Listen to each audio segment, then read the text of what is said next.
Hello everyone, I am अभिषेक। और आज हमें करना है अपने पॉलिटिकल साइंस की book 1 which is contemporary world politics का चैप्टर नंबर 2, जिसमें हम पढ़ने वाले हैं about the alternative centres of power. तो था क्या, हमने इसे पिछले चैप्टर तक में देख लिया था कि इन 1945 में वर्ल्ड वॉर 2 हो के ख़त्म हो जाती है। मतलब स्टार्ट होती 1939 में और ख़त्म होती 1945 में। तो इसे ख़त्म होने के बाद दो नई सुपर पावर्स का इमर्जेंस हो रहा है, जो कि है यूएसए एंड सोवियत रशिया। ठीक है, अब इनके बीच चलती है सीरीज ऑफ वॉर्स, कन्फ्लिक्ट्स, है ना। वो मतलब वॉर्स ऐसे हॉट वॉर्स नहीं, सीरीज ऑफ कन्फ्लिक्ट्स, राइवलरीज। इसको टर्म किया गया द कोल्ड वॉर। ठीक है, कोल्ड वॉर का विनर निकल के आता है यूएसए। हमने देख लिया था सेकंड चैप्टर में, सॉरी फर्स्ट चैप्टर में ही, कि यूएसएसआर डिसइंटीग्रेट कर देता है। और इसके डिसइंटीग्रेशन के रीजंस हमने देख लिए थे। ठीक है ना। अब डिसइंटीग्रेशन हमें पता है यूएसएसआर कब हो रहा है। यूएसएसआर डिसइंटीग्रेट कर रहा है इन 1990s, या फिर अगर ऐसे कोई रफ आइडिया लगाना हो डेट का, तो 1990 से 1991 के बीच में पूरे सीरीज ऑफ इवेंट्स होते हैं जिसमें यूएसएसआर डिसइंटीग्रेट कर जाता है। वैसे कोई ऑफिशियल डेट हो अगर, तो ऑफिशियल डेट है इसकी 25 दिसंबर 1991, जब यूएसएसआर का कह सकते हो तुम, यूएसएसआर को डिसबैंड कर दिया जाता है उसके मिखाइल गोर्बाचेव के साइन के साथ। ठीक है। और हाँ, अब क्या है 1 सेकेंड, हाँ, अब ज़माना आ गया 1990s का। दुनिया में केवल एक सुपर पावर है विच इज़ यूएसए। अभी तक दो थी, और यूएसए को अपना कहीं ऐसे डोमिनेंस, है ना, डायरेक्टली डोमिनेंस दिखाने का मौका मिल नहीं रहा था अभी तक। मतलब बिफोर 1990s तक ऐसा मौका मिल नहीं रहा था, क्योंकि अभी तक यूएसएसआर भी सामने खड़ा हुआ था। बट अब क्या होगा कि अब यूएसए एक सोल सुपर पावर बचेगा, तो ये वर्ल्ड को डोमिनेट करना चाहेगा अपने तरीक़ों से, जहाँ इसका इंटरेस्ट होगा। ठीक है, तो अब ये स्टार्ट करता है डोमिनेट करना। तो अभी तक, क्योंकि अभी तक कहीं शो नहीं कर पा रहा था, दुनिया को मालूम नहीं था कि यूएसएसआर ख़त्म होने के बाद हम यूएसए के डोमिनेंस में जी रहे हैं। उनको मालूम चलता है कुछ इवेंट से, लाइक एक इवेंट होता है कि इराक में इन्वेजन करना। ठीक है, एक होता है कि जो हमने पढ़ा था पहले भी, कि जो नॉन एथनिक सर्ब्स पे अटैक हो रहा था जब, तो वहाँ पे नाटो के फोर्सेस बम्बार्डमेंट्स किए थे, है ना। एक हो गया कि जब अटैक हुआ था 9/11 का, तो अमेरिकन ऑपरेशन चलाया था। ठीक है ना। तो वहाँ से लोगों को मालूम चला कि हाँ, हम जिस एरा में अब जी रहे हैं वो है मतलब the era of USA dominance. But अब होता क्या है, 1990s हो गए, 2000 हो गए। अब कुछ टाइम बाद देखने को मिलता है कि वर्ल्ड, जो कि अब यूनिपोलार है, मतलब था, वो धीरे धीरे वापस बढ़ रहा है मल्टीपोलार की तरफ। मल्टीपोलार मतलब मल्टीपल सेंटर्स ऑफ पावर। ठीक है, तो मतलब ऐसा, इससे ये हमें मालूम चल रहा है, इसका मतलब ये है कि कुछ टाइम बाद कुछ ऐसे न्यू अल्टरनेटिव्स निकल के आ रहे हैं, अल्टरनेटिव्स टू यूएसए, जो यूएसए को चैलेंज करने वाले हैं और उसकी डोमिनेंस या फिर सिंपली लिख दो उसकी पावर को कम करने वाले हैं। इसीलिए चैप्टर का नाम है the alternative centres of power, मतलब अल्टरनेटिव ऑफ यूएसए, जो कि अब सेंटर ऑफ पावर बन सकते हैं। ठीक है, तो इसमें हम पढ़ने वाले हैं अबाउट कुछ मतलब अबाउट सम ऑर्गेनाइजेशंस और कुछ कंट्रीज़ के बारे में। ठीक है ना। तो सबसे पहला ऑर्गेनाइजेशन जो है, जो यूएसए की डोमिनेंस को या फिर उसकी हेजेमनी को चैलेंज कर सकता है, that is the European union.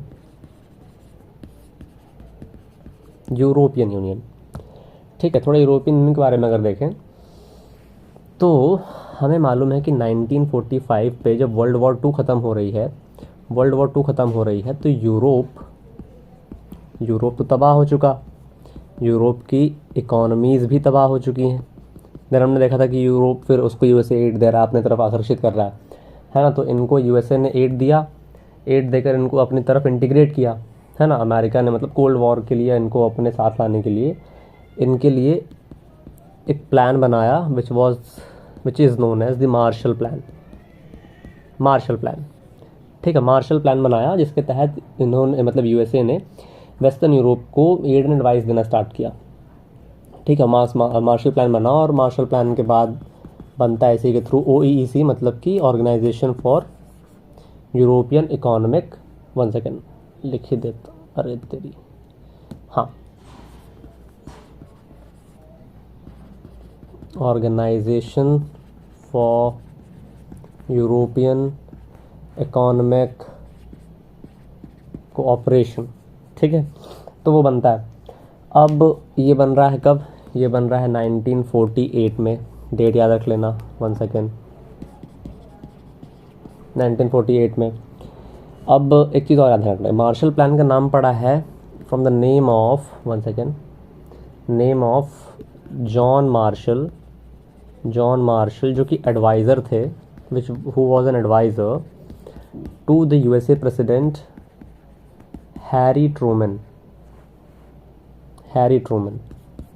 ठीक है ना, अब 1948 में ये ऑर्गेनाइजेशन बन रहा है।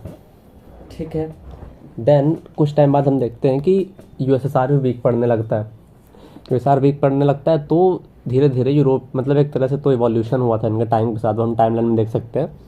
बट हुआ क्या कि फिर 1990s में, 1991 में तो सिंपली कह दो दिसंबर में, मतलब एकदम 1991 के एंड में, जब यूएसएसआर ऑफिशियली डिसइंटीग्रेट हो रहा है, तो इनकी 1-2 महीने में ही फेब 1992 में यूरोपियन यूनियन बनके तैयार हो जाता है ना, मतलब एक लिंक था दोनों के बीच में ना।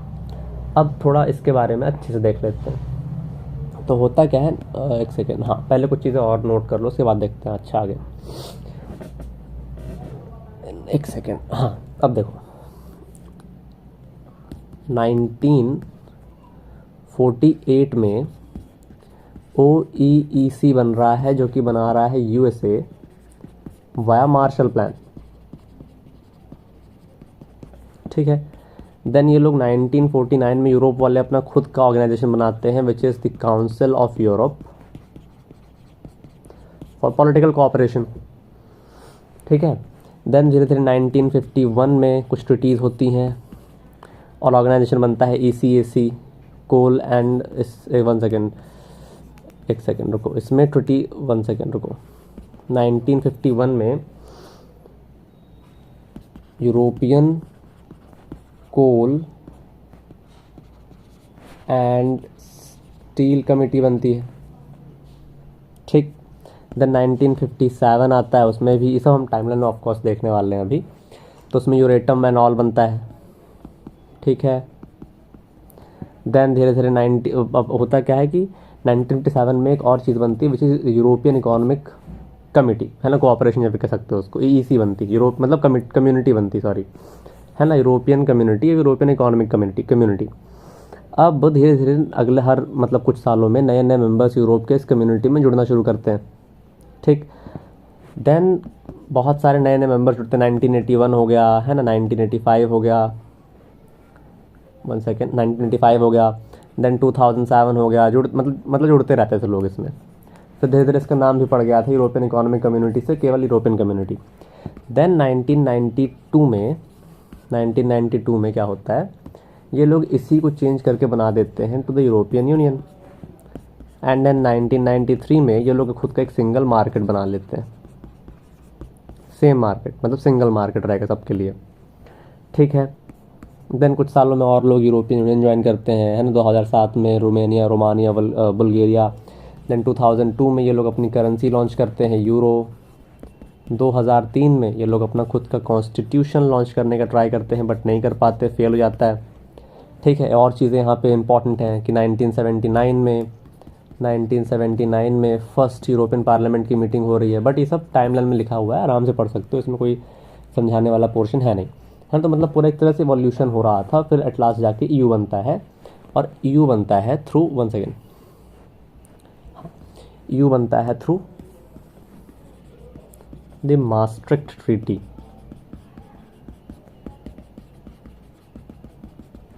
ठीक है, अब EU बन गया, तो जब EU बन गया तो अब EU चैलेंज कैसे कर रहा है, how European Union is challenging the America's dominance. ठीक है। तो इसके अगर हम लोग वो देखें चैलेंज कैसे कर रहा है, तो इसकी इन्फ्लुएंस देखनी पड़ेगी, इसकी वर्ल्ड इन्फ्लुएंस कैसी है। तो उसको हम 2-3 पर्सपेक्टिव में देखते हैं। एक तो हो गया इकोनॉमिक पर्सपेक्टिव। इफ़ हम इकोनॉमिक पर्सपेक्टिव से देखें तो यूरोपियन यूनियन की इकोनॉमी जो है वो सेकंड लार्जेस्ट है। Okay, second after USA. ठीक है। दूसरी चीज़, इनका ट्रेड शेयर वर्ल्ड में लार्जेस्ट है, सबसे ज़्यादा है। दूसरा, यूरो एक करेंसी जो है वो टफ कंपटीशन देती है डॉलर को, और उससे ज़्यादा स्ट्रॉन्ग करेंसी भी है। तो डॉलर को रिप्लेस करने के लिए इसमें सबसे आगे यूरो चलती है। और इन्हीं सब चीज़ों के कारण इनका इन्फ्लुएंस बहुत ज़्यादा स्ट्रॉन्ग है इन द कंट्रीज लाइक, मतलब countries of some continents like Asia, like Africa and other neighbouring countries में, है ना। बहुत बार इनका ये इकोनॉमिक इन्फ्लुएंस काम आता है ट्रेड डिस्प्यूट को सॉल्व करने में, trade dispute between China and USA. और यही इनको एड, मतलब एक तरह से इकोनॉमिक इन्फ्लुएंस इनको हेल्प करता है इकोनॉमिक ऑर्गेनाइजेशन में किस इंपॉर्टेंट ब्लॉक बनाने के लिए, मतलब जो भी कह सकते हो वर्ल्ड इकोनॉमिक ब्लॉक हुए, like for example world trade organisation. तो इनका ये इन्फ्लुएंस काम करता है कि इन ऐसे कुछ वर्ल्ड ट्रेड ऑर्गेनाइजेशन रूल्स बनाएगा जो इनको फेवर करेंगे, है ना, कि इंपॉर्टेंट ब्लॉक बन जाता है। देन इसको फिलहाल अभी मिटा दो, 1 सेकेंड।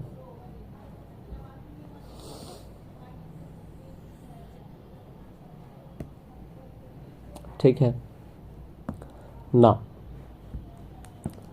इकोनॉमिक के बाद सेकंड हमें देखना है political influence.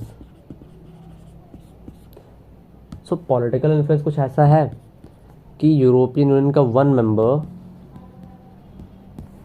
Is permanent member of UNSC, United nation security council, जो कि बहुत ज़्यादा स्ट्रॉन्ग एक एजेंसी है, फिर कह सकते हो, सॉरी एजेंसी नहीं कह सकते, मतलब बहुत ज़्यादा स्ट्रॉन्ग एक बॉडी है यूनाइटेड नेशंस के अंदर। ठीक है, वर्ल्ड पीस वगैरह मेंटेन करने में बहुत इंपॉर्टेंट होती है और बहुत स्ट्रॉन्ग भी है। और बहुत 1 सेकेंड, हाँ, और बहुत सी कंट्रीज़ हैं जो नॉन परमानेंट मेंबर्स हैं।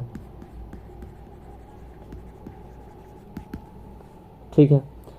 यूरोपियन यूनियन की बहुत जगह पर देखो अगर तुम, तो डिप्लोमेसी है ना, और इनका इकोनॉमिक इन्वेस्टमेंट जो लोग इतना ज़्यादा करते हैं because of their economic influence, है ना, और नेगोशिएशन वगैरह की ताकत, ये बहुत जगह पे इनको हेल्प करती है टू, मतलब कि बहुत से कहीं पे कंट्रीज़ में कोई कन्फ्लिक्ट्स हो रहे हैं, कुछ कंट्रोवर्सीज हो रही हैं, तो उनको रिजॉल्व करने में नेगोशिएशन से स्किल एंड ऑल। ठीक है। और बहुत बार ये यूएसए की पॉलिसीज़ को भी इन्फ्लुएंस कर देते हैं। ठीक है, वर्ल्ड बॉडी में because of their strong position in United Nations और यूनाइटेड नेशन सिक्योरिटी काउंसिल। ठीक है ना। अब तीसरा इन्फ्लुएंस इनका रहेगा इन मिलिट्री देख लेते हैं। तो मिलिट्री में इनका इन्फ्लुएंस ऐसा है कि इनके पास अगेन सेकंड लार्जेस्ट मिलिट्री है आफ्टर यूएसए। देन इनके पास इफ़ देखो फ्रांस जो कि यूनाइटेड नेशन, सॉरी ईयू का मेंबर है, और यूएन में परमानेंट सिक्योरिटी काउंसिल की जो सीट है वो फ्रांस के पास ही है। ओके ना। तो फ्रांस इसके पास इफ देखा जाए तो 330+ न्यूक्लियर वेपन्स हैं। ओके। इनके पास सेकंड मोस्ट इम्पॉर्टेंट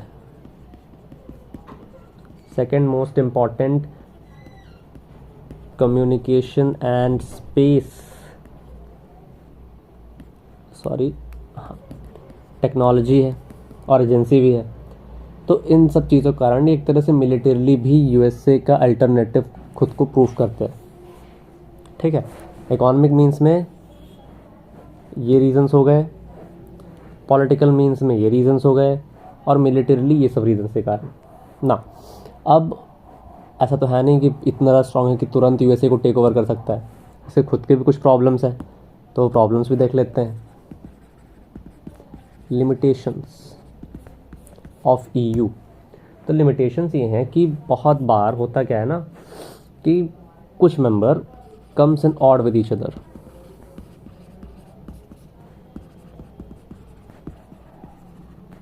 बहुत बार कुछ मेंबर इनके एक दूसरे के खिलाफ हो जाते हैं। लाइक हुआ क्या था, जब यूएसए इन्वेजन कर रहा था इराक का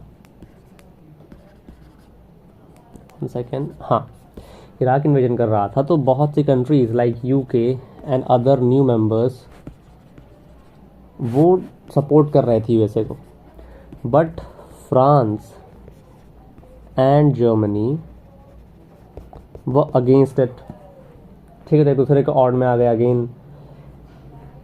और हाँ, एक चीज़ में ये भी देख लेना कि इसमें बात ऑफ कोर्स इनकी इग्नोर कर दी गई थी। यूएसए को डोमिनेंस वाला पीरियड चल रहा था उस टाइम पे, और इन लोगों को सपोर्ट मिला था यूएसए को, और यूएसए ने बनाया था द कोलिजन ऑफ विलिंग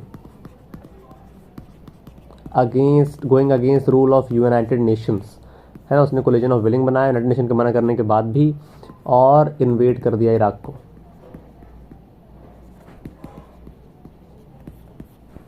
ठीक है ना। एक चीज़ है इनमें, दूसरी लिमिटेशन है विच इज़ वन सेकेंड, दूसरी लिमिटेशन है जो कि है the euro scepticism. Euro currency को लेकर बहुत लोग कह सकते हो उतने ज़्यादा वो नहीं है, उसमें बिलीवर नहीं है कि यूरो करेंसी अडॉप्ट करें।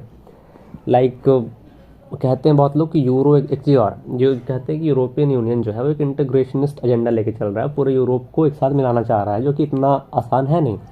क्यों? बिकॉज ये पूरा एक यूरोप है, तो उसमें वेस्टर्न यूरोप ज़्यादा डेवलप्ड है और ये उतने डेवलप्ड है नहीं। तो if तुम पूरे एक में मिला दोगे तो इनकी इकॉनमी उनकी इकॉनमी लगभग सेम स्टेज पे मानी जाएगी, तो इनकी करेंसी जो है अंडर वैल्यू हो जाएगी इनके कारण। ठीक है, या फिर इनकी डेवलपमेंट का फ़ायदा मिल जाएगा इन लोगों को। तो इसलिए बहुत लोग इसकी इंटीग्रेशनिस्ट एजेंडा के खिलाफ है, और बहुत लोगों को यूरो करेंसी को लेकर स्केप्टिसिज्म है। लाइक बहुत बार तो ऐसा होता है कि डेनमार्क एंड स्वीडन दो कंट्रीज़ हैं जो मास्ट्रिक्ट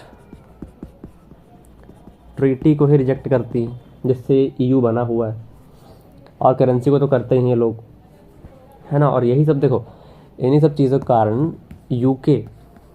यूके की एक प्राइम मिनिस्टर जो उस टाइम की थी, prime minister of UK Margaret Thatcher, इन्होंने मतलब कह सकते हो अपनी इकॉनमी को बाहर रखा था out from the European market, जिससे उनको कोई लॉस ना हो। एक चीज़ और ध्यान रखना, जब यूके अमेरिका का पार्टनर बन रहा था तो इनके जो पीएम थे वो थे मिस्टर टोनी ब्लेयर। ठीक है ना, ये तो इनकी लिमिटेशंस हो गई। अब ईयू वाला पोर्शन ख़त्म होता है ना, हम आते हैं अगले अल्टरनेटिव पे। तो अगला अल्टरनेटिव रहेगा अपना, वन सेकेंड, हाँ, the association of south east Asian Nations, और इसी को हम कहते हैं आसियान। तो आसियान के बारे में कुछ चीज़ें देख लेते हैं। तो आसियान बनता है इन 1967। इसको 5 कंट्रीज़ मिलकर बनाती हैं, एंड 5 कंट्रीज़ थी वो Philippines, Malaysia, Singapore, Indonesia and Thailand.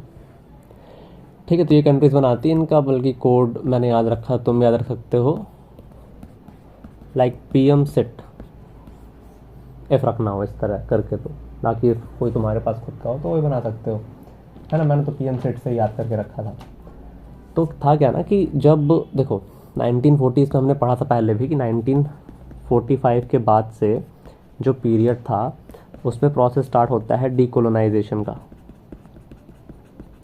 अब डीकोलोनाइजेशन में बहुत सी कंट्रीज़ आज़ाद हो रही हैं, जिसमें से बहुत सी साउथ ईस्टर्न एशियन या फिर साउथ ईस्ट एशियन कंट्रीज़ भी आज़ाद होती थी, और इनके पास भी बहुत सी प्रॉब्लम्स थी, लाइक कन्फ्लिक्ट्स थे, पार्टीशन थे, पॉवर्टी थी, और इनको चाहिए था कि इनका स्ट्रॉन्ग डेवलपमेंट हो। और इन्होंने देख के रखा था कि कोल्ड वॉर चल ही रहा है, तो ऐसा कोई ऑर्गेनाइजेशन है नहीं जो हेल्प कर पाए। एक ऑर्गेनाइजेशन उस टाइम पे चल रहा था उन दोनों के अलावा, which is the non aligned organisation, non aligned movement, but वो उतना ज़्यादा था नहीं कि उतना स्ट्रांगली रिलेशंस को इनफॉर्मली इन्फोर्स कर नहीं पा रहा था। तो इन्होंने 1967 में खुद का एक यूनियन बनाया, आसियान। अब आसियान, वन सेकेंड, आसियान बनता है 1967 थ्रू बैंकॉक डिक्लेरेशन। बैंकॉक में डिक्लेरेशन साइन होती है, जिसमें इनका एम था, वन सेकेंड, हाँ, जिसमें इनका एम था, एम यहाँ पे लिख लेते हैं, कि हमें करना है social progress and cultural development, and maintain piece and stability.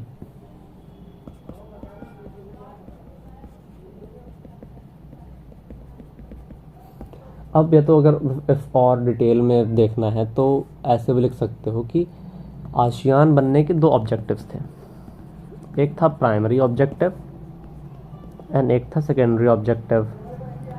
Primary objective बात करता है कि टू एक्सेलरेट, मतलब कोई भी ऑर्गेनाइजेशन जनरली बनता है आज के ज़माने में इकोनॉमिक ग्रोथ को बढ़ाने के लिए, and through that economic growth बढ़ा के उसकी हेल्प लेनी है हमें सोशल प्रोग्रेस के लिए और कल्चरल डेवलपमेंट के लिए,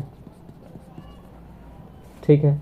और सेकेंडरी ऑब्जेक्टिव था कि यूएन के जो एजेंडाज हैं, पीस कीपिंग एजेंडाज, उनको बढ़ावा देना है एंड पीस एंड स्टेबिलिटी बना के रखनी है इस रीजन के अंदर, ठीक है। तो ये आसियान के बनने की कहानी थी। अब आसियान वर्क करता है एक स्पेशल तरीके से, जिसको कहते हैं दी आसियान वे। ये इनके वर्क करने का तरीका है विच इज़ इनफॉर्मल, मतलब बहुत ज़्यादा इनफॉर्मल है, नॉन कन्फ्रंटेशनिस्ट, कन्फ्रंट नहीं करते, दूसरे लड़ाई नहीं करते हैं, ठीक है, वन सेकेंड, हाँ, नॉन कन्फ्रंटेशनिस्ट एंड कोऑर्डिनेटिव। तो ये लोग इस तरह काम करते हैं और इसको टर्म दिया गया है दी आसियान वे, ठीक है। और एक दूसरे की ये लोग इन्फॉर्म, मतलब कह सकते हो कि सोवर्निटी वगैरह को रिस्पेक्ट भी देते हैं, एक इंटरनल मामलों में कमेंट्स नहीं करते एक दूसरे के। अब करेंटली देखो, जब आसियान बना तब उसमें 5 कंट्रीज़ थी, but currently it has 10 countries. 5 नई कंट्रीज़ ने फिर बाद में ज्वाइन किया था, जो कि हैं Lao PDR, Cambodia, Brunei Darussalam, Myanmar and Vietnam. तो अब करेंटली इसमें 10 कंट्रीज हैं, है ना।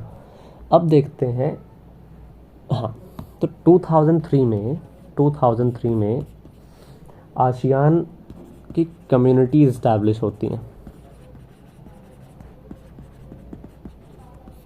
आसियान कम्युनिटी, ठीक है। इसमें 3 कम्युनिटीज़ की बात होती है। दी आसियान, मतलब आसियान को मैं एस लिख देता हूँ शॉर्ट फॉर्म में, ज़्यादा टाइम में लगे जिससे। The ASEAN socio cultural community, the ASEAN economic community and the ASEAN security community, ठीक है। तो सिक्योरिटी कम्युनिटी का काम था कि सिक्योरिटी इंश्योर करनी रीजन में, पीस बना के रखना है, और इसके लिए इन्होंने एक ऑर्गेनाइजेशन बनाया था, the ASEAN regional forum, which was established in 1994, ठीक है। इकोनॉमिक डेवलपमेंट बात हुई थी कि कॉमन प्रोडक्शन बेस होना चाहिए, कॉमन मार्केट होना चाहिए, है ना, मार्केट को बढ़ावा दो, common market, common production, economic development करनी है, सोशल कल्चरल डेवलपमेंट करना है थ्रू द इकोनॉमिक डेवलपमेंट। ठीक, तो ये सब थे, ये सब उनके वो हो गए कम्युनिटीज़, और इन्हीं को पिलर्स भी कहते हैं आसियान के, हाँ ध्यान रखना कि सब पिलर्स भी हो गए ना। और हाँ, एक चीज़ और कि कम्युनिटी के थ्रू बहुत सारे फ्री ट्रेड एग्रीमेंट्स वगैरह भी साइन किए गए, FTAs वगैरह ना।